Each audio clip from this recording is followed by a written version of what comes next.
pertama, first pick dan second pick. Untuk Assassin, first atau second lebih worth it? Second pick kayaknya. Wait. Bentar dulu nih. For Kyrie. Target ban. Target ban, show us kalau kata Coach Adi.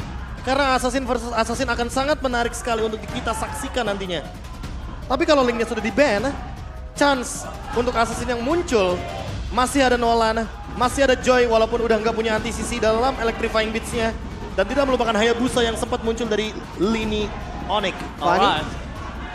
Fanny masuk juga ke dalam power pick bagi kedua jungler yang akan bertanding saat ini. Kajaben, nice ban menurut gua. Kajaben udah pastilah untuk Assassin versus Assassin biar lebih imbang. Nggak ada suppress effect juga yang nanti akan mengganggu team fight-nya. Tapi masih satu band lagi yang perlu diperhatikan sama teman-teman dari Onyx. Fredrin band ini loh yang kerap kali menjadi permasalahan ketika ingin bermain dengan Assassin jungler. Gue jujur ya, khawatirnya di Harit gue. Untuk band ketiganya, rata-rata kita ngelihat second pick itu hampir selalu band Harit. Dan sekarang pembuktian apakah Haritnya akan terlepas dan apakah masuk ke prioritas? Masih kayaknya. Harit sekarang kan kita tahu sendiri, shieldnya itu berdasarkan total dari magic damage-nya. Yap. Itu udah pasti meningkat sesuai dengan apapun item yang dimiliki oleh Haritnya tersendiri. Oke, tapi tank jungle masih terbuka seperti Fredrin. Ada Fredrin. Atau jangan-jangan langsung main supportnya di B. Matilda, Angela, Chip masuk juga. Brusco dari kemarin membawakan Chip dan play gankingnya betul-betul sering dia munculkan. Tapi untuk sekarang Angela dulu. Banyak combo yang bisa dibawakan dengan hero ini. Oke. Namun tidak melupakan bagaimana Matilda yang masih bisa dibawakan juga oleh Keyboy. Apakah kita lihat dengan adanya Angela kali ini bisa membuat para pasukan dari RRQ bermain manuver dengan Assassin karena we never know. Tapi sisi seberang udah langsung dia ngebuka ke arah Nathan. Ini fleksibel yang bagus banget picknya karena kita tahu sendiri Nathan magic damage, cloudnya di ban, Skylar mungkin ada beberapa hero yang bisa digunakan. Contohnya seperti Bruno yang sempat dia munculkan. Yes. Namun untuk kali ini karena ada Fredrin, jadi lini depannya udah benar-benar kokoh banget dari Onyx. Bahkan kita masih belum tahu nih Fredrinnya bakal di mana. Kita nggak sekali ngelihat Fredrin yang akhirnya flex ke arah XP lane. Apalagi ada Lutfi di sini. Betul, Lutfi juga yang menurut gua termasuk salah satu player yang sanggup menerima hero-hero yang memang seharusnya di flex di arah XP lane. Itu dia. Permasalahan utamanya adalah ketika sudah muncul Fredrin, next-nya akan ada Roger dan bahkan ada Arlott yang akan menjadi jawaban juga. Roger dan Angela ini bakal jadi hunter untuk kubu RRQ Hoshi. Pengejaran yang sangat-sangat dinamis bisa dilakukan apalagi ada Arlott di lini depannya. Jadi udah pasti nih kalau ngomongin soal chain CZ, ini Arlott bakal sangat terbantu sekali. Oke, lihat. Tapi kali ini kita harus melihat juga kalau Arlott seperti ini bisa menjadi sebuah jawaban untuk Fredrin just in case dia akan berada di arah jungle. Dia butuh initiate, dia butuh ke arah samping. Cuma dengan kondisi seperti ini, di mana Onyx punya Chistrat itu lebih bahaya, Prof. Karena mereka last pick. Betul. Dan kali ini dengan Matilda pick, ini bagus banget untuk menutup bagaimana Onyx dengan komposisi mereka yang bisa kabur dari chasing atau huntingnya Roger. Nah, tapi ada komen juga nih dari Jonathan Lianti untuk Hayabusanya Kyrie. Ini sih Kyrie udah back to prime ya. Back to prime. Assassin jungler ya, yang membuat karakter permainan Kyrie makin lebih komplit. Apalagi dengan bandnya Minotaur. Aku suka banget band Minotaur di sini tentu. Untuk mendinai bagaimana double healer ketika Angela ini bisa di-flex di area mid lane. Pertanyaan gue satu ya. Albert ngeliat Royal Derby kayak gini, pas lagi meta Assassin, kangen gak ya dia? Wah, rasa kangen ada mungkin ya. Karena terakhir kali aku ngelihat Albert, pekan ini lebih tepatnya, ketika dia mungkin Spamming? bermain, dia lagi spam Assassin ya, aku lihat-lihat juga. Oke, mungkin kangen ya. Mungkin kangen. Oh iya, mungkin kita tanya Albert yang di belakang sana ya. Iya. Karena balik lagi, kalau kita kilas balik Royal Derby, Lim dan juga Ranger Emas. Yes, betul sekali. Terakhir kali di MPL Indonesia season yang ke-10, kita sempet loh untuk melihat bagaimana Albert versus Kyrie. Yes. Dengan Battle of Assassin-nya. Itu panas banget sih. Karena memang entah mengapa banyak banget sobat Mobile Legends di Indonesia yang sangat menantikan The Battle of Assassin. Iya. Karena semenarik itu. Mungkin karena memang meta yang hampir tidak berubah juga. Iya. Beberapa season akhir ini pastinya haus lah mencari sesuatu yang baru, tapi band Akai-nya dari Onyx ini masih membuktikan kalau memang Akai masih eksis, Be. Dan dominan juga kalau seandainya nanti ternyata flexible pick dari teman-teman RRQ juga menuju ke Akai Jungler. Karena untuk memperlancar bagaimana Arlott combo ini, walaupun ada di tangan Brusco atau Don. Oke, let's see untuk band terakhir.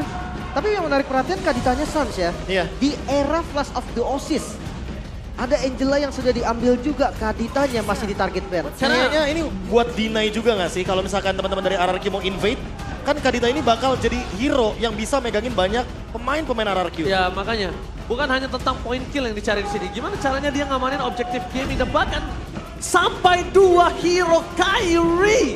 Faramisnya adalah pick yang benar-benar membuat Matilda jadi makin lebih strong di lini depan. Buset, Matil parah berarti ya. Nah masalahnya kalau pick Valentina berarti ada kemungkinan di sini Angelanya bakal ada di area dari Romer. Oke. Sehingga lini depannya sangat-sangat minim sekali dari kubu RRQ Hoshi. Wow, kalau bisa kita lihat seperti ini, jujur lebih lengkap, paket lengkap di tangan para pasukan Onyx ya. Tapi sedangkan RRQ Hoshi kali ini kita masih belum tahu apakah Roger akan berada di arah jungle atau bahkan berada di arah gold lane. Ini dia 2 pick yang akan menentukan di mana Roger berada. Dan juga Arlott. Dan Arlott yang lebih tepatnya karena masih bisa juga di flex untuk di area Romer. Mungkin dengan membawakan hero-hero yang tersisa seperti Baxia dan itu dia. Baxia need no protection from the rain. Dan Valentina untuk lebih secure lagi. Angela Romer yang nanti akan dipadukan kombonya dengan Baxia. Oke, Clay akan mengadu dengan Faramis dari sosok seorang Suns. Dan sedangkan di sini dengan adanya Irat yang menggunakan tank dari sosok Baxia. Dan bahkan ingat, ini masih flex pick. Fredrin bisa di arah jungler. Dan kalau seandainya Lutfi ada di last pick, Terisla adalah pick yang paling oke untuk pegangin Baxianya. Fredrin jungle. Fredrin jungle. Oke. Itu adalah komposisi yang cukup kuat untuk team fight, apalagi mereka punya Faramis ya. Itu dia. Karena mereka udah punya Faramis ya, jadi Fredrinnya bakal strong banget. Tapi kalau Assassin last pick, ini akan banyak kejutannya. Oke, so ini dia Pakito. Pakito experience sih seharusnya. Iya. Untuk menjalankan lane jauhnya karena tentu Arlott bukan tipikal hero yang kuat untuk laning. Lutfi akan bermain dengan XP damage. Wow, ini dia Lutfi yang sempat juga menarik perhatian beberapa orang yang memang karena Lutfi ini bisa fleksibel banget. Dia bisa main untuk keras, dia bisa main untuk split push, team fight. Dan kita akan lihat sekarang dengan Pakitonya kembali. Apakah mampu untuk mengangkat Onyx naik ke playoff dengan satu kemenangan atau malah RRQ yang akan menjadi batu sandungan. Batu sandungan atau malah menjadi batu loncatan juga. Karena dari Onyx butuh 1 poin untuk secure babak playoff. RRQ Hoshi butuh 1 poin untuk menaikkan standar match point mereka. Mereka berada di tengah-tengah 5 poin. Dan itu yang mereka butuhkan untuk di match Royal Derby kali ini. Pertarungan para raja. Sang Raja Langit versus Raja dari segala raja. Mari kita sambut dengan meriah. MPL Arena, mana tepuk tangannya. Let's go, menuju ke lane of down. Wah, ini dia pembuktian. Kebetulan memang di leg pertama juga Onyx masih berhasil unggul ya. Jadi apakah mampu untuk membalas dendam mereka dan langsung menjadi batu sandungan juga bagi tim Onyx, atau Onyx kembali mengulang sejarah leg pertama? Leg yang pertama 2-0, poin penuh diambil oleh Onyx. Dengan adanya comeback di game yang kedua. Dan keunggulan kali ini untuk ngomongin di area gold lane, Skylar bermain dengan ofensivitas dari Roger.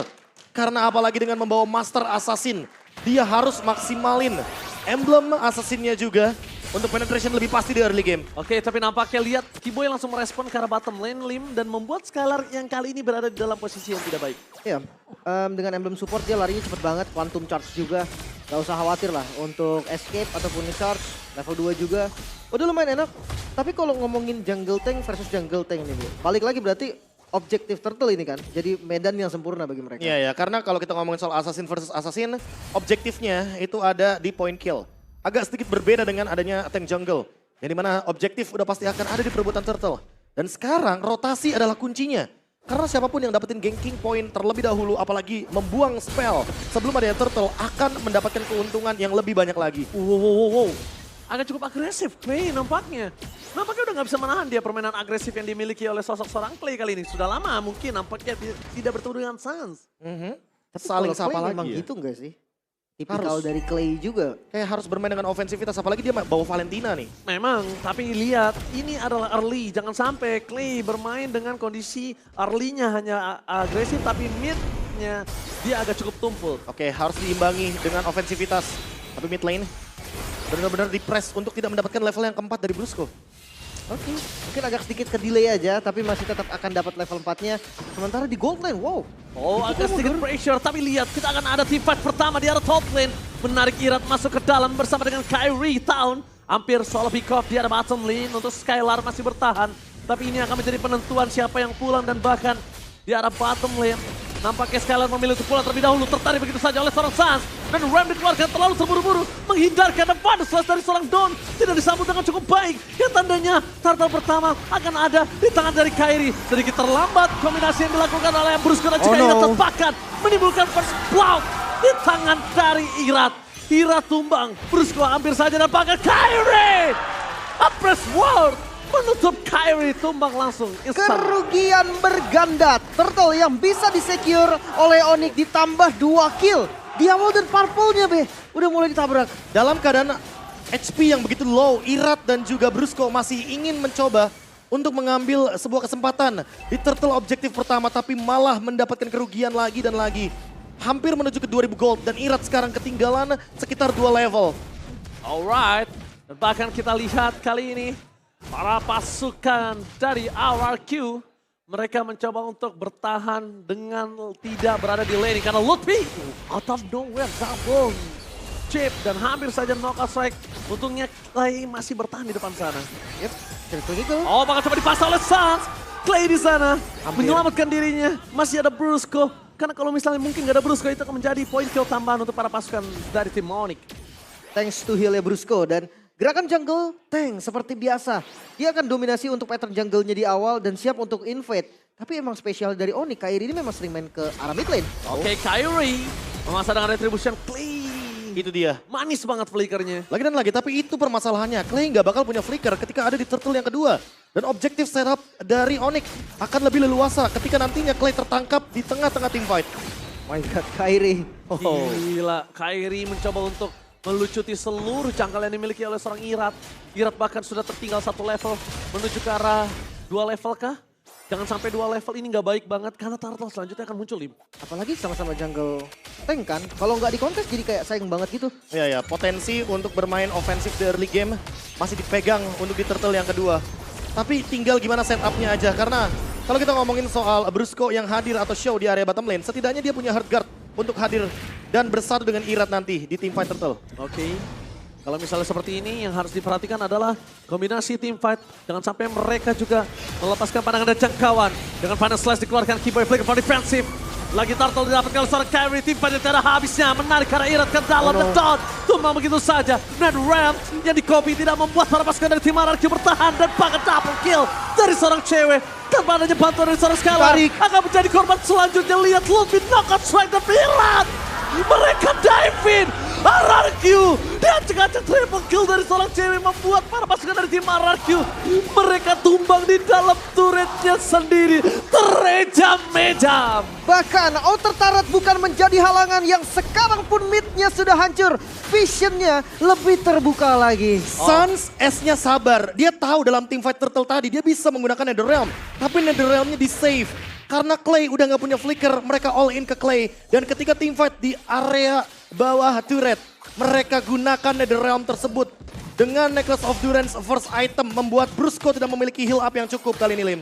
Oke, sebenarnya kalau dari mid sama-sama pakai Necklace of Durance. Ya, Tapi perbedaannya memang dengan Valentina yang dia bisa ngasih damage lebih banyak selama kombinasi skillnya berjalan dengan baik. tapi ketika berkumpul menjadi satu untuk kubu RRQ Hoshi, mereka akan terlempar dengan banyaknya damage dari Faramis. Lutfi, Oke, Irat terlalu jauh nampaknya.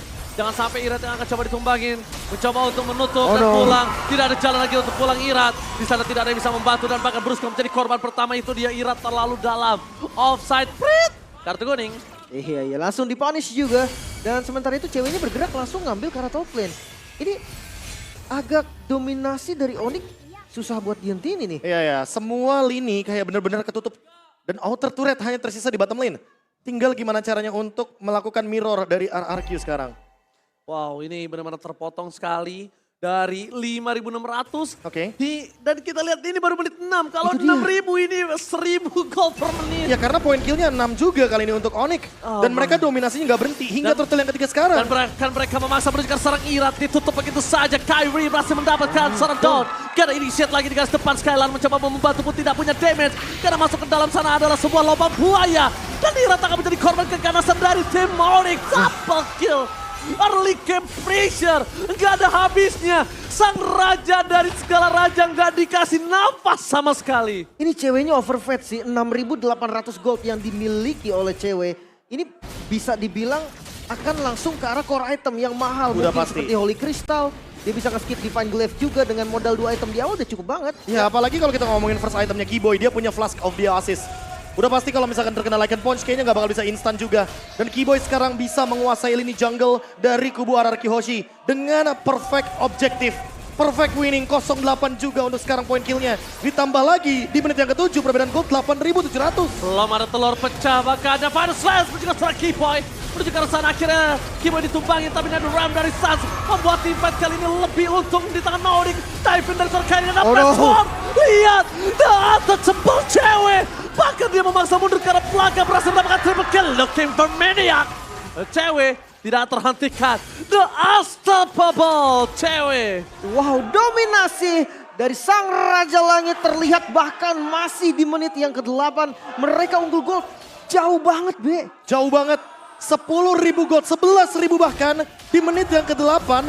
Ini udah total domination. 1/12 poin kill. Apalagi kalau kita ngomongin soal Angela yang tadi udah sempat kita mention. Bisa dikomboin oleh siapapun. First item dia Flask of the Oasis tidak menutup semua damage yang bisa hadir. Dari Theory of Everything yang dilontarkan oleh cewek. Cewek bener-bener overwhelm the game. Gila, ini nggak kebendung sama sekali. Bahkan cewek ini benar-benar dia tidak tersentuh. Tidak ada yang bisa nyetopin cewek. Sekalipun mau siapa. Sebut Clay mau melakukan flanking. Gak akan cukup dengan seluruh yang dimiliki Clay. 801 loh. 4.000 berbanding 9.000. 5.000 gold difference. Lihat Clay akan coba instant pick off. Hilang. Tidak ada kedipan mata yang bisa membuat para pasangan dari tim RRQ selamat dalam rotasi yang dimiliki. Blood Wings. Blood Wings. Ini dia Oh nge-skip my Divine God. Glaive loh. Oh my God. Lihat. Ini benar-benar mereka diruntuhkan. Dan bahkan Lim, RRQ, raja dari segala raja. Pasangan Royal Derby dibuat tak berdaya untuk Royal Derby kali ini.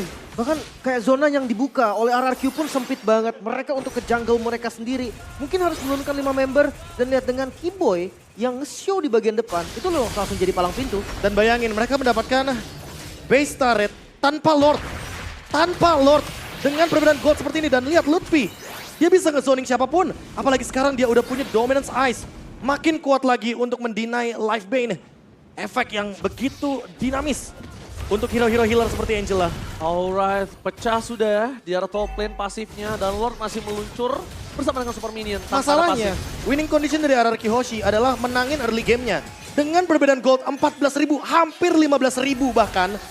Ini bakal susah banget untuk bertahan di high ground bagi RRQ Hoshi. Ingat ya Lim, game pertama ini bukan hanya menentukan kemenangan untuk match kali ini. Tapi ini menentukan klasemen juga untuk RRQ dan juga Onyx. Itu dia, tapi Lord sudah mulai masuk nampaknya melewati mid lane. Melewati mid lane di depan sana mereka sudah berkumpul. Mid lane menjadi pilihan utama tapi ternyata tidak mau difokuskan karena mereka ingin mendapatkan 2 PS secara bersamaan. Top lane dan juga bottom lane. Perlahan tapi pasti. Sepertinya mereka, teman-teman dari Onyx pun gak mau mundur. Mau dicoba nampaknya. Bakal coba di all in. Para pasukan dari tim Onyx tampaknya memaksa dan Don pada selesai gagal dan rap dari Sans menyelamatkan sebenarnya Ira tumbang. Double kill. Sang raja dari skala raja benar-benar ditenggelamkan. Tidak berdaya, tak ada nafas. Raja Langit benar-benar mengganas. Game pertama di tangan sang Raja Langit. 11 menit saja waktu yang dibutuhkan bagi sang Raja Langit menumbangkan Raja dari segala raja dari game pertamanya. Domination yang terlalu over, perbedaan gold yang terlalu jauh menjadi awal dari dominasi Onyx. What time is it? It's Onyx Onyx time. Menit 12, 16.000 gap gold. Mungkin ini bisa dibilang akan menjadi pertama kalinya gap gold tertinggi. Dengan adanya early game yang sangat dominan. Onyx one-sided game. Dan Onyx sudah ada satu kakinya di babak playoff. Dengan kemenangan di game yang pertama kali ini. Match point. Gak. Ayo bangkit, lihat teriakan dari Arki Kingdom. Ini mungkin bisa menjadi, aku nggak tahu, selama aku nge-cast Royal Derby, mungkin ini adalah salah satu game Royal Derby dengan gap goal terbanyak, Ya. one-sided, terhancur yang mungkin pernah saya lihat. Ya karena kalau kita ngomongin soal gap gold, paling tinggi. Kalau ngomongin Araki Hoshi aja yang pernah unggul di leg yang pertama loh. Leg pertama, Onyx comeback dari 5.000 gold Yes. menuju ke 7.000 gold dari kubu Onyx. Berarti berapa? 12.000 kan? 12.000. Tapi ini 16.000 dan ini total domination dari Onyx di Dan- leg yang kedua. Dan bahkan kita sempat juga pernah melihat di mana match yang beda gold jauh dan adanya epic comeback. Nah itu 14.000 kan? Ya, Tapi dan- nggak nyampe ke 15.000 masalahnya. tapi ini 16.000. bener-bener nggak terbendung sama sekali. Masalahnya nih, bedanya tuh menitnya Pak. Menitnya. Menitnya. Oke, Kalau kita ngomong 20 menit ya oke lah. Oke lah, udah fine gue lah. setuju. Tapi ternyata player of the game jatuh kepada cewek yang bersanding dengan coachnya Boots di sana. Iya. Coach Boots sekarang. Tadi kita sempat ngobrol soalnya di belakang bahwa memang kali ini kalau manggil Boots bukan camat tapi coach. Gue bilang, weh Bisa, camat. bisa. Gue gituin kata dia, sorry panggil gua coach. Ya tapi Siap. ngomongin siap, soal siap. cewek harus say thanks juga untuk Bargain Hunter. Emblem yang tadi membuat dia mendapatkan Holy Crystal hanya dengan harga 2.850 saja. Iya sih. Gak ini perlu 3.000 gold, Lim. Masalahnya 10-0 gimana ya, Be ya? 10-0 unggul di early game dan bahkan mendapatkan kalau dihitung-hitung tadi ya 3 kali Scavenger Crab. Itu Iya yang kan? membuat dia dapetin Starlium Sight-nya cepet banget. Dan ketika udah jadi Victor Heaven, Starlium Sight langsung ke Holy gitu, Nah. gak ragu dia. Holy didapatkan ketika dia join team fight. Iya Pas kan? udah dapetin 8 point kill. Itu benar-benar jadi dominasi yang benar-benar gak bisa dibendung. Snowballing yang seolah tidak terhentikan dari kubu Onyx. Nah Kalau ini kita missnya ngomongin di mana highlight. sih sebenarnya, Be? Nah, miss-nya adalah ketika ini dia. Satu buah hard guard. Ketika Irat juga coba untuk join team fight. Di turtle yang pertama. Dan timing dari Irat ternyata telat sepersekian detik. Ketika dia ingin coba take over turtle-nya. Nah, ketika dia udah kalah sekalipun, kayaknya Irat tidak mencoba untuk melakukan mirror. Mirror yang mungkin bisa dilakukan adalah dengan melakukan perfect zoning di arah bottom lane. Tapi membiarkan Skylar sendirian dengan bermain 4-1 di saat mereka kondisinya kalah. Dan ternyata karena udah tahu nih 4 lawan 4, mungkin gak bakal bisa mendapatkan pundi-pundi objektif yang banyak, cewek join team fight. Ketika dia dapetin triple kill, itulah momentum snowballingnya didapatkan oleh kubu dari Onyx Lim. Ini sebenarnya kehilangan turret bawah sih, ketika tadi momennya Skylar di bawah ya. Tapi ditukar dengan triple kill cewek plus Iya. 1 outer turret, terlalu mahal Lim. Benar, itu yang mungkin ada 2 kejadian yang terjadi di waktu yang sama kan. Iya, itu dia. 4-1 tapi yang 4-nya tetap mau maju juga gitu Dua loh. movement di waktu yang sama, yang satu show di map, dan yang satu mempertahankan mid lane turret tapi nggak dilepas. Iya. Belum lagi korban setelah turtle didapetin juga gitu sama Onyx. Dan kalau yang aku lihat Lim, RRQ ini kayak malah terpancing semuanya sama apa yang mau dilakukan sama Onyx. Onyx tuh udah tahu mereka bener-bener mau maksain team fight, dan team fight. Iya. Tapi ternyata kalau kita ngomongin soal team fight, ini kan goldnya nggak imbang. Dan hal tersebut yang malah membuat kubu Onyx makin tersenyum lebar. Karena kalau misalkan nanti kubu Onyx-nya ini disambut tim fight-nya, ya udah pasti Onyx bakal tabrak. Karena mereka punya Faramis, Iya. mereka punya Matilda. Nggak ada alasan satupun ketika kita ngomongin soal Onyx bisa stop tim fight mereka. Karena mereka pasti bakal nabrak terus. Lord aja belum evolve, Be. 11 menit 4 detik. Lord belum evolve. Bahkan menit 11 pun belum habis, Lim. Itu dia. Belum sampai dengan detik ke-30 atau bahkan detik Buset. ke-41. Lihat gap goldnya, Be. Ya makanya dominasinya terlalu Berapa luar tuh? biasa. Hampir menyentuh ke 16 ribuan, bahkan 17 ribuan. Ya sekitar 17.000 gold. 17 itu ya. Ya, Di tapi menit kalau 11. ngomongin komposisi item, first item dari Necklace of Durance untuk kedua belah mid laner, menurutku aku sangat setuju, Lim. Ya ini memang. Karena memang ada Matilda, ada Angela. Tapi untuk item-item selanjutnya, kalau kita bandingkan, Clay nggak sebanding banget sama Suns.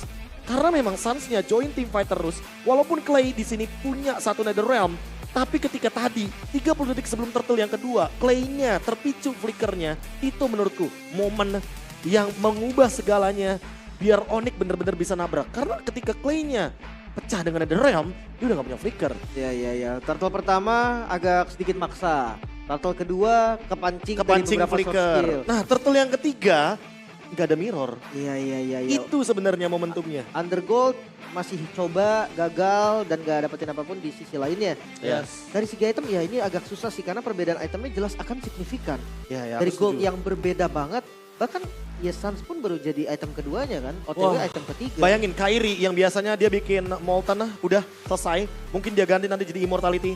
Tapi Moltennya aja dia bikin jadi Cross Helm. Dia tahu kalau nggak ada yang bisa menumbangkan Fredrin ketika memang berada dalam winning condition seperti ini. Tapi bagaimana melihat perbandingan yang sangat jauh ini. Wow. Ini kita bisa Wow. melihat 1000 gold per minute. The Calvin Winata. Dan bahkan harusnya melewati Eman. Karena Eman ada di 1028. Wah. Rekor kah? Rekor kan? Rekor harusnya. Iya. Harusnya rekor sih. Iya, Eman itu 1028 dan cewek 1079. Wow.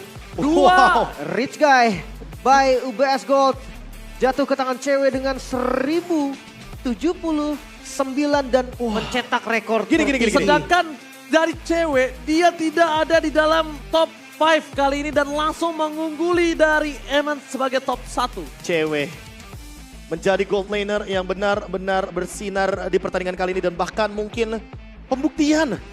Ini adalah pembuktian yang ingin ditunjukkan oleh cewek selama ini kalau kita ngomongin soal who is the best gold lane